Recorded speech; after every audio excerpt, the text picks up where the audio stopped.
우리 함께 읽을 하나님의 말씀은 로마서 12장 1절에서 2절입니다. 그러므로 형제들아, 내가 하나님의 모든 자비하심으로 너희를 권하노니 너희 몸을 하나님이 기뻐하시는 거룩한 산 제물로 드리라. 이는 너희가 드릴 영적 예배니라. 너희는 이 세대를 본받지 말고 오직 마음을 새롭게 함으로 변화를 받아 하나님의 선하시고 기뻐하시고 온전하신 뜻이 무엇인지 분별하도록 하라. 아멘. 미국 최대 명절 중에 하나인 땡스기빙 전날에 이렇게 하나님을 예배하러 오신 여러분들을 환영합니다.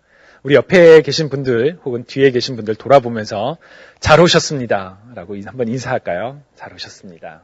잘 오셨습니다. 잘 오셨습니다. 네. 사실 오늘 같은 날은 집에서 더 쉬고 싶은 마음이 왠지 특별한 약속이 없다 하더라도 내일이 휴일인데 그래도 오늘은 좀 집에서 쉬고 싶은 마음들이 많으셨을 텐데 여러분 참 잘 오셨습니다.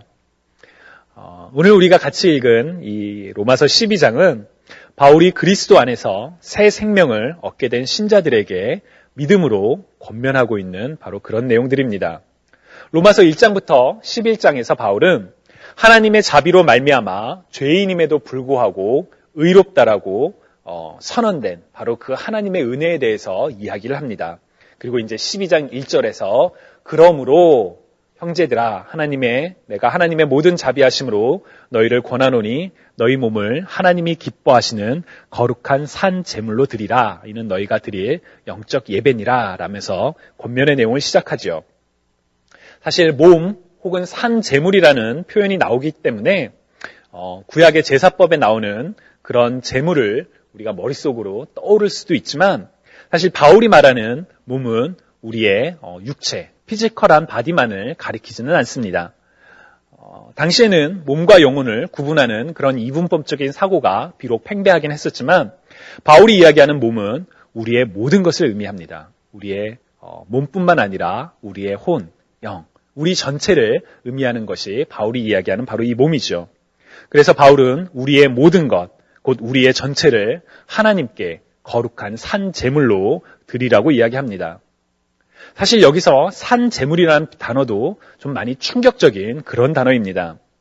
왜냐하면 제물은 제사를 드리기 전에 이미 죽어 있어야만 하기 때문입니다. 산 제물을 드린 적은 없습니다. 어떻게 보면 말이 안 되는, 말이 맞지 않는 그런 단어를 지금 바울이 사용하고 있죠. 너희 몸을 하나님께서 기뻐하시는 거룩한 산 제물로 드리라는 바울의 권면은 우리의 몸을 다른 방식으로 하나님께 드리라는 권면이기도 합니다. 거룩한 산 제물로 드리는 것, 어떤 것을 의미할까요? 우리가 성경을 읽을 때 주의해야 되는 부분 중에 하나가 바로 이런 부분이라고 생각합니다. 하나님이 기뻐하시는 거룩한 산 제물, 그래, 하나님이 기뻐하시는 거룩한 산 제물이 돼야 돼 라고 그냥 이해하고 넘어가면 사실 우리는 그러면 하나님께서 기뻐하시는 도대체 거룩한 산 제물이 뭘까 알지 못하고 넘어갈 때가 있습니다. 좀 전에도 말씀드렸던 것처럼 당시의 시대 상황과는 맞지 않는 굉장히 충격적인 표현인데 오늘날 우리는 이 단어를, 이 표현을 어떻게 우리 삶 가운데 적용하며 살아가야 될지 우리가 성경을 읽을 때마다 사실 고민해야 되는 그런 부분입니다.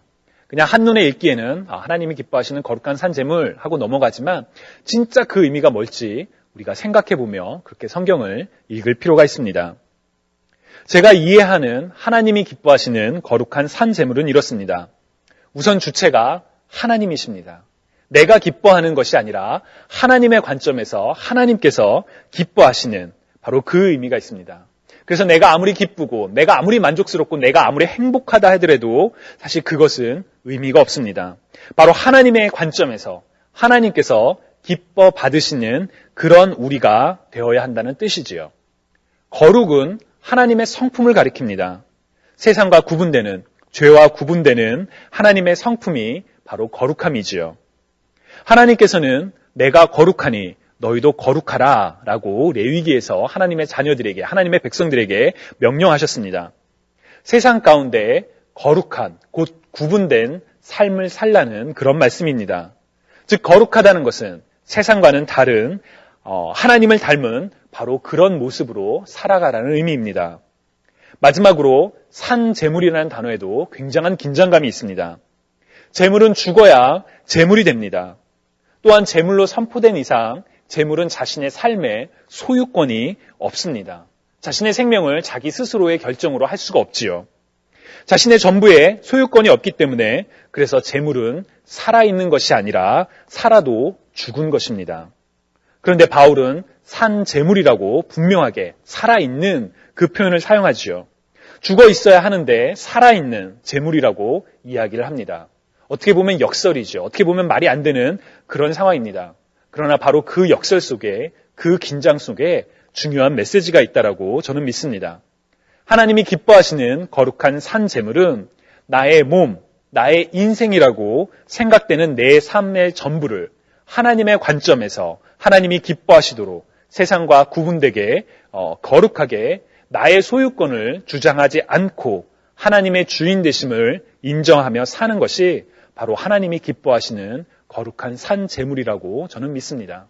즉 하나님의 관점에서 내 삶의 소유권을 인정하지 않고 세상과 구분되게 살아간다는 뜻이죠. 바울은 계속해서 너희는 이 세대를 본받지 말고 오직 마음을 새롭게 함으로 변화를 받아 하나님의 선하시고 기뻐하시고 온전하신 뜻이 무엇인지 분별하도록 하라라고 권면을 하고 있습니다. 사실 여러분들과 오늘 말씀을 나누고 싶은 부분은 그 앞에 1절이 아니라 바로 이 2절입니다. 너희는 이 세대를 본받지 말고 오직 마음을 새롭게 함으로 변화를 받아 하나님의 선하시고 기뻐하시고 온전하신 뜻이 무엇인지 분별하도록 하라. 얼마 전에 우리 여미 바이블을 하면서 한 질문 중에 이런 질문이 있었습니다. 데살로니가 후서를 읽을 때 나왔었던 질문인데요. 사탄이 막는 경우랑 하나님이 막으시는 경우랑 어떻게 분별할 수 있습니까? 어떻게 하나님의 뜻을 우리가 구분할 수 있을까요? 분별할 수 있을까요? 그런 질문이었는데 여러분 혹시 기억나시나요? 여미 바이블 하면서 미연자매 웃는 거 보니까 기억이 안 나는 것 같아요. 어떻게 하나님의 뜻을 분별할 수 있을까요? 제가 그때는 답변을 드리면서 우리가 의지할 수 있는 하나님의 뜻을 분별하는데 우리에게 기준이 되는 가장 확실한 수단은 바로 성경이라고 이야기를 했었습니다. 그 외에도 하나님께서 우리에게 주신 양심에 비추어 생각해보기 혹은 상황적인 인도하심 혹은 주변 사람들의 권고 등을 통해서 우리는 하나님의 뜻을 발견할 수 있다라고 말씀을 드렸었지요. 제가 그때는 바로 이 로마서 12장 2절의 말씀을 포함시키지 못했는데 여기서도 바울은 우리가 하나님의 뜻을 알 수 있는 방법을 이야기합니다. 이 세대를 본받지 말고 오직 마음을 새롭게 함으로 변화를 받아. 그러면 하나님의 선하시고 온전하신 뜻이 무엇인지 분별할 수 있다. 그런 의미인 거죠. 즉 세대를 본받지 않는 것, 즉 세상을 쫓아가지 않는 것, 마음을 새롭게 하는 것, 그래서 변화를 받는 것이 바로 우리가 하나님의 뜻을 분별하는, 알아가는 그러한 중요한 과정이라고 할 수 있을 것입니다. 여기서 마음을 새롭게 한다라는 것의 의미가 무엇일까요? 여러분 우리가 어떻게 마음을 새롭게 할 수 있을까요? 하나님의 뜻을 알기 위해서는 세대를 본받지 말고 그렇죠? 세상과 좀 다른 삶을 살아야 되겠어. 구분된 삶을 살아야 되겠어. 그거는 쉬운데 우리의 마음을 어떻게 새롭게 할 수가 있을까요? 어떤 사람들은 마음을 새롭게 하는 것은 바로 죄로부터 돌이키는 의미라고 이야기를 합니다. 회개는 돌이키는 것, 곧 죄로부터 돌이키는 것인데 마음을 새롭게 한다는 것이 바로 그 죄의 길로부터 돌이켜서 우리의 마음을 새롭게 하는 것이다 라고 이야기를 하기도 하지요. 저도 이 해석이 일리가 있다라고 생각을 합니다. 다만 마음을 새롭게 하는 것은 저는 단순히 죄로부터 돌이키는 것뿐만 아니라 더 포괄적인 의미가 있지 않을까 조심스럽게 생각을 합니다. 예를 들어 제가 맛있는 음식을 갖게 되었습니다. 양이 그렇게 넉넉하지 않고 평소에도 너무나도 먹고 싶어하는 그런 음식이었기 때문에 제가 혼자 먹었습니다. 그렇다면 제가 잘못한 걸까요? 그렇진 않겠죠. 비록 맛있는 음식을 먹고 싶어하는 옆에 사람이 있어도 제가 그냥 얼마 안 되고 내가 너무 먹고 싶어 했으니까 먹은 것 자체가 우리는 죄라고 말할 수는 없을 것입니다. 그렇지만 만약에 양이 적고 너무나도 내가 원해서 혼자 먹고 싶었던 그 마음이 새로워진다면 그것은 부족해도 누군가와 나누거나 혹은 누군가에게 줄 수 있는 그런 삶을 살 수 있지 않을까 하는 생각이 듭니다. 왜냐하면 우리가 하나님으로부터 받은 은혜는 하나님께서 네가 잘했으니까 내가 너를 구원해 줄게, 그게 아니라 아무런 값 없이 그대로 주신 거저로 은혜를 받은 우리들이기 때문에 우리 역시 그런 마음으로 은혜를 나눌 수가 있는 것이죠. 비슷한 예화 중에 여러분 왜 얼마 전에 그런 기사를 보신 적이 있지 않을까 싶습니다. 앞 사람이 다음 사람이 먹을 것을 미리 계산했더니 그 다음 사람도 그 다음 사람이 먹을 것을 계속 계산했다는 그런 이야기. 그래서 나눔이 이어졌다라는 거. 보통 자기가 먹을 것만 계산해도 그것은 아무런 문제가 되지 않습니다. 당연하죠. 자기가 먹을 것 자기가 계산하는 거. 남의 것까지 페이하는 거. 사실 필요하지 않은 일일 수도 있습니다.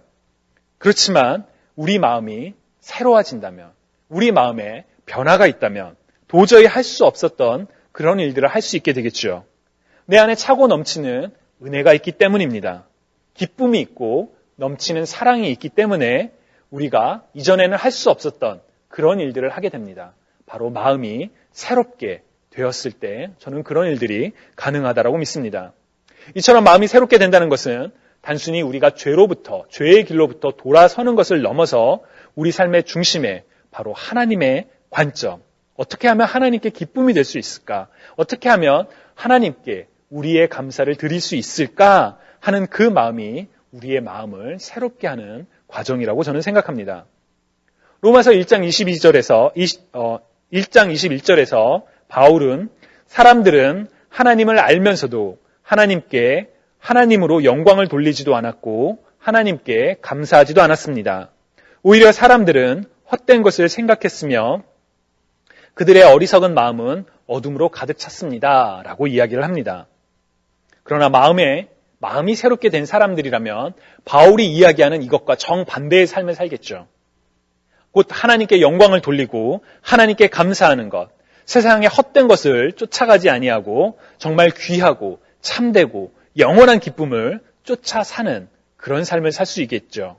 저는 바로 그것이 마음의 새롭게 함으로 변화를 받는 삶이라고 생각합니다.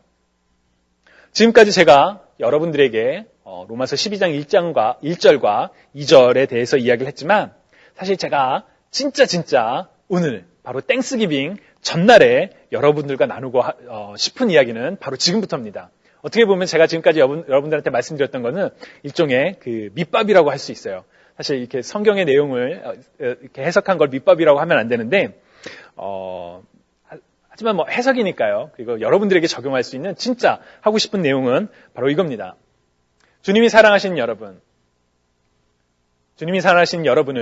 2018년 땡스기빙 데이를 어떻게 보내시겠습니까? 바로 내일이죠. 아니, 어떻게 보내고자 계획하고 계시나요? 혹시 계획이 있으십니까? 혹시 나는 이번에 뭘 할 거야? 그런 준비가 있으신가요? 오늘 오전에 제 아내가 저한테 우리 내일 계획 있냐라고 문자를 보내더라고요. 그래서 제가 내일 저녁 때 우리 청년부 지체들이랑 장로님네 집에 가서 밥 먹는 거 말고는 아무것도 없어 라고 대답을 했는데 가슴이 뜨끔했습니다. 이러면 안 되는데, 뭔가 계획이 있어야 되는데, 무언가 좀 특별히 보내야 되는데, 그런 미안함이 있습니다. 여러분, 그런 계획이 중요하죠. 여러분들 중에 어떤 분들께서는 내일 저녁부터 드디어 1년 동안 내가 참아왔던, 기다렸던 그런 핫딜을 사겠어. 그런 마음이 있으실지도 모르겠습니다. 그럴 수도 있죠. 저는 사실 무계획적이고 불필요하고 즉흥적인 소비가 아니라면 정말 이렇게 싸게 살 수 있을 때 경제적으로 구매하는 것은 합리적인 선택이라고 생각합니다. 소비하는 행위가 사실 죄 자체는 아니기 때문입니다. 그런데 여러분, 오늘 우리가 읽었던 바로 이 로마서 12장 1절에서 2절 말씀. 그러므로 형제들아, 내가 하나님의 모든 자비하심으로 너희를 권하노니 너희 몸을 하나님이 기뻐하시는 거룩한 산 제물로 드리라. 이는 너희가 드릴 영적 예배니라. 너희는 이 세대를 본받지 말고 오직 마음을 새롭게 함으로 변화를 받아 하나님의 선하시고 기뻐하시고 온전하신 뜻이 무엇인지 분별하도록 하라. 라는 이 말씀에 비추어 볼 때 우리들의 내일 2018년 땡스기빙 데이를 한번 생각해 보면 좋겠습니다. 내일과 내일 모레 미국에서 가장 많은 사람들이 이동하고 물건을 소비한다는 미국 최대의 명절에 여러분은 우리의 몸을, 우리의 삶을, 우리의 전체를 하나님이 기뻐하시는 거룩한 산 제물로 드릴 준비가 되셨는지요? 이 세대를 본받지 말고 오직 마음을 새롭게 함으로 변화를 받아 하나님의 선하시고 기뻐하시고 온전하신 뜻이 무엇인지 분별할 준비가 되셨는지요? 만약 지금까지 그런 생각을 해본 적이 없었더라면 사실 저도 설교를 쓰기 전까지 그런 생각을 해본 적이 없었습니다. 그렇지만 이번 2018년 땡스기빙 데이만큼은 우리가 한번 이런 고민을 하면서 특별하게 준비하고 기대하며 특별하게 보내는 그런 시간이 되면 어떨까 하는 그런 생각이 듭니다. 여러분들도 이미 다 아시겠지만 사실 땡스기빙 데이의 시작은 미국에 처음으로 건너온 개척자들이 춥고 배고팠던 그 고통의 시기를 지나 미국 원주민으로부터 도움을 받아 첫 수확을 거두고 감사를 드렸던 바로 그때가 오늘 우리가 기념하고 있는 땡스기빙 데이의 시작이라고 이야기를 합니다. 국경일로 제정되었던 것은 1700년대에 조지 워싱턴 대통령에 의해서 시작되었고 사실 그리고 나서 땡스기빙 데이가 있었다 없었다 해지다가 법으로 제정된 게 바로 1941년에 대통령에 의해서 인준이 된 그런 날이라고 하더라고요. 하나님께 감사를 드리는 날, 어려움 속에서 우리를 인도하신, 우리에게 복을 주신 하나님께 감사를 드리던 날이 바로 땡스기빙의 시작이었지만 오늘날의 문화에서는 사실 그 감사를 찾아보기가 쉽지 않죠. 땡스기빙이라고 이야기를 하지만 땡스는 사실 없는 것 같습니다. 기빙도 사실 없는 것 같아요. 바잉이 있고 이링이 있고 여행 가는 그런 것만 남아있죠. 감사 대신에 여행이, 소비가 그리고 풍요로운 음식을 즐기는 것이 오늘날 땡스기빙의 문화가 된 건 아닌가 하는 생각도 듭니다. 그런데 여러분, 만약 우리가 그렇게 세상과 똑같게 이 세상 사람들이 즐기는 문화와 똑같이 소비하고 여행하고 음식을 즐기기만 한다면 우리는 이 세대와 다를 바 없는 그저 그런 세상 속에 살아가는 사람들이 되지 않을까요? 오해가 없으셨으면 좋겠습니다. 그래서 소비하지 말고, 그래서 풍성한 음식을 먹지 말고, 그래서 여행을 가지 말자, 그런 뜻이 아닙니다. 중요한 것은 이 날의 본질을, 이 날을 우리가 어떻게 세상과 같지 않게 구별되게 지낼 수 있느냐라는 것이죠. 사실 우리가 무엇을 먹든, 무엇을 마시든, 무엇을 소비하든, 어디를 가든 하나님의 영광을 위하여 우리는 다 행할 수가 있습니다. 그렇지만 세상 속에서 만약 이 문화가 변질되어 있다면 우리가 어떻게 세상과 구분되게 그리스도인으로서 살아갈지, 하나님의 뜻을 분별할 수 있을지 우리가 한번 진지하게 고민하며 생각하는 그런 시간이 됐으면 좋겠습니다. 특히나 우리의 몸을 하나님께서 기뻐하시는 거룩한 산 제물로 드려야 하는 우리 그리스도인들이 내일부터 시작되는 이 땡스기빙 연휴를 어떻게 특별하게, 어떻게 세상과 구분되게, 어떻게 하나님의 관점에서 정말 하나님께서 기뻐하시는 그런 시간들로 보낼 수 있을지 우리가 한번 고민해 보면 좋겠습니다. 우리를 각자 부르신 상황이 다 다르기에 그 방법은 다 다를 수가 있습니다. 방법은 다를지라도 그 본질, 곧 우리를 지으시고 우리를 사랑하사 구원하신 하나님의 관점에서 땡스기빙 데이를 이번 2018년 우리의 평생에 다시는 돌아오지 않을 이번 2018년 땡스기빙 데이를 특별하게 보내는 저와 여러분이 되기를 소망해 봅니다. 주님이 사랑하시는 여러분, 그리고 주님을 사랑하시는 여러분, 이번 땡스기빙이 하나님께 감사와 영광을 돌리는 그런 특별한 시간이 되면 좋겠습니다.